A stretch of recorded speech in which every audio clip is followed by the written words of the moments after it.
Yo, what is up guys, it's Pedro here. In today's video, we'll be talking about Brian Robinson, the possibility that not only is he not RB1 heading into the season, but maybe the Washington Commanders move on from him and he is not on the week 1 roster. If you guys are new, make sure to subscribe, hit that like button and that notification bell as well. Recording this very late, 12:30 in the morning, so can't be too loud. Back at home, about to travel, so I'm pre-recording some videos, so maybe something happens before then. But with Brian Robinson, I highly doubt it. So let's talk about Brian Robinson, who, had an okay year this past year. 187 carries, 799 yards, 8 touchdowns, 4.3 yards a carry. Got in the end zone a decent amount, but the yards per carry weren't awful. They weren't amazing. I don't think that's the best indicator of how good a running back is. The offensive line was decent in the first half of the year. In the second half, it really wasn't that good. And Brian Robinson, Eckler, Jared McNichols were just getting, tackled behind line of scrimmage. I'm not saying Brian Robinson shouldn't be on the roster. I think flat out cutting him is not a good idea because he's better than whatever third running back you're going to find. And he might be better than some second running backs. I just don't think he is an RB1. I think you can find a lot of guys around the league like Brian Robinson, or a guy in the draft. You can find Brian Robinsons. Brian Robinsons. It's very hard to find a Jahmyr Gibbs or a Saquon Barkley. I'm not saying, or Christian McCaffrey. I'm not saying the Commanders are going to end up getting one of those guys. Obviously they're not going to get those guys specifically, but in terms of a guy like him, it's going to be hard. But there's guys in the draft they can go after, maybe some different free agents, and I just don't think Brian Robinson should be RB1 for the Washington Commanders. At the minimum, I think it should be a running back by committee, and you're probably going to have Eckler back. Maybe you'll have Robinson back, and he can be a short yardage back, guy. A guy that can play on third down if you want to, get him in for pass pro, because he can do that.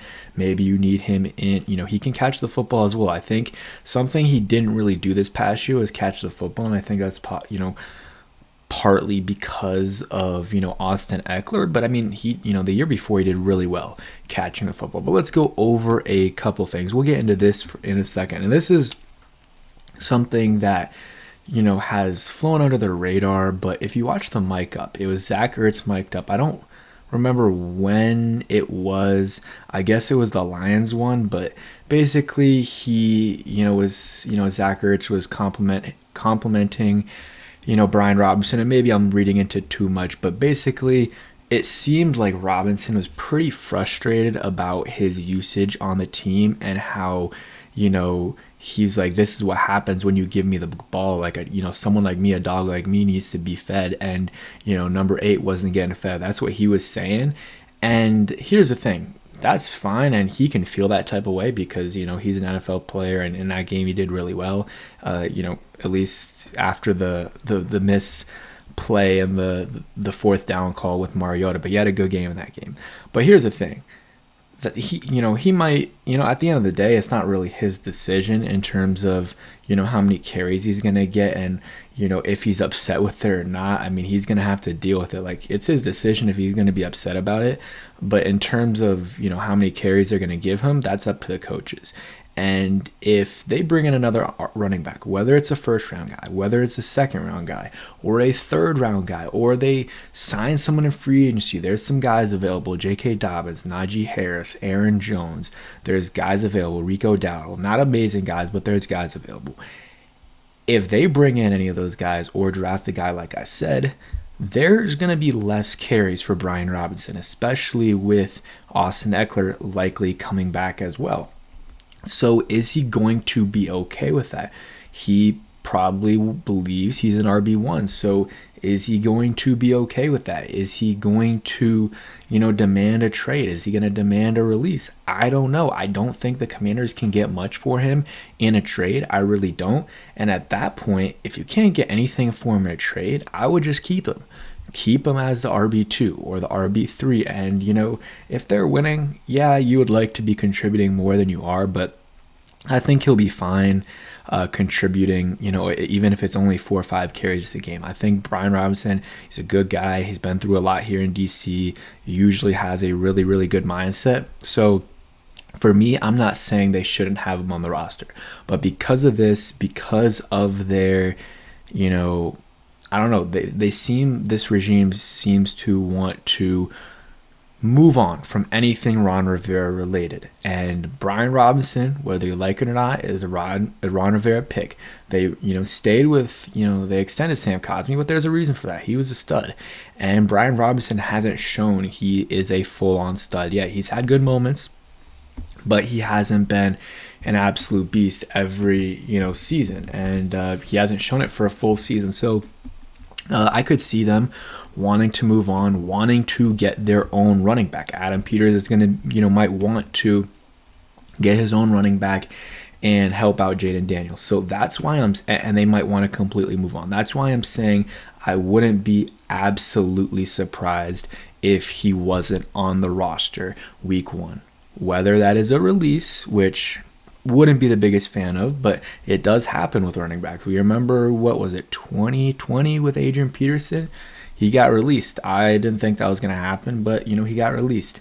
Darius Guice got released. That was for other reasons, but would it surprise me? No. There's definitely been bigger surprises than a Brian Robinson release, but, a trade would make sense too. If they wanted to explore that, they could probably get a late day 3 pick or maybe a pick swap, something like that. I think the most likely scenario, though, is Robinson plays out the final year of his contract on, as a number 2 or number 3. I think he'll be competing for that number 2 spot. They're going to have a bunch of different running backs, and it really depends. If they go ahead and draft, Marion Hampton or, Travion Henderson or, one of the top guys in, let's say, the first or second round, that guy clearly is RB1 day 1. There's really no doubt about it unless he really doesn't look good, and then it's probably not a great pick. So he's going to be RB1. And then Eckler is likely going to be that pass-catching back. So at that point, Robinson might be a little bit frustrated. He's like, you know what? They don't believe in me. They didn't draft a guy, or I don't have a, key path to being RB1. He might demand a trade at that point. And maybe the Commanders explore it. Maybe they release him, or maybe they explore it. They don't have any suitors, and they're like, you know what, Brian, we like you. We think you can still provide value to this team. We're going to keep you on the squad as a RB2, RB3 type of player. You're going to compete. You're going to be able to get snaps, and you never know with injuries what will happen. And hopefully none of these guys get hurt, knock on wood. But, if they do, you have Brian Robinson to come in, and he has experience getting 15, 20 carries in a game. And not a lot of guys, not every guy has that. So it is valuable to have a guy in Brian Robinson who has had, a lot of carries in his career, 187 this past year. He has a lot of experience receiving wise, 20 catches this year, 160 yards, no touchdowns, but he has experience. So I think that is valuable, and I don't think the Commanders should release him. I think that would be a mistake.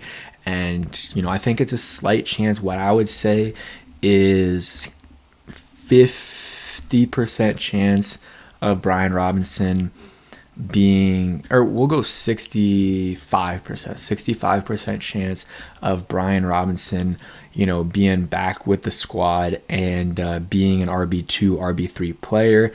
And then I would say like a 20% chance of a release. So that would be, that gets you to 85, and then like a 15% chance of a trade. That's kind of how I see it. Maybe a little bit higher on the being back and a little bit less on the release, but that's kind of my thoughts on the whole situation. I don't think they should. I'm just saying what I think could happen. And I think people might be like, you know what, Pedro, you're making a big deal out of nothing, but I do think this is something to keep in mind. If he's getting frustrated, with his, workload, like let's look at his workload before that Lions game. 10 carries. And, 5 carries is fair, but let's take that game out because that's the last game of the season. They weren't really, doing it. They're kind of fooling around. They had Jaden out, stuff like that. So take that game out. 10 carries, 13 carries, 10 carries, 21, 16, and 5. If he's frustrated with that workload, which let's average out to like, I don't know exactly, but like 13, 14 carries a game. If he's frustrated with that, imagine how frustrated he's going to be with 4 or 5 carries a game, which I think is the likely scenario for him next year, especially, by the end of the season. If they do have a running back that they draft in the first, second, third round, maybe he's not ready right away as a 15, 20 carry a game guy, but by the end of the season, I could see that. So is he going to be okay with that? And that's a decision the Commanders are going to have to make. He's going to have to make, and we'll go from there. But I just wanted to talk about the possibility. I know I'll probably get some hate on this video. It is what it is, but I just wanted to talk about it and mention this thing. And I want to see if maybe, is it just me, or do you guys see the same thought process I have and KB here has? Shout out to KB. But yeah, thank you guys for watching. Hope you guys enjoyed, and peace.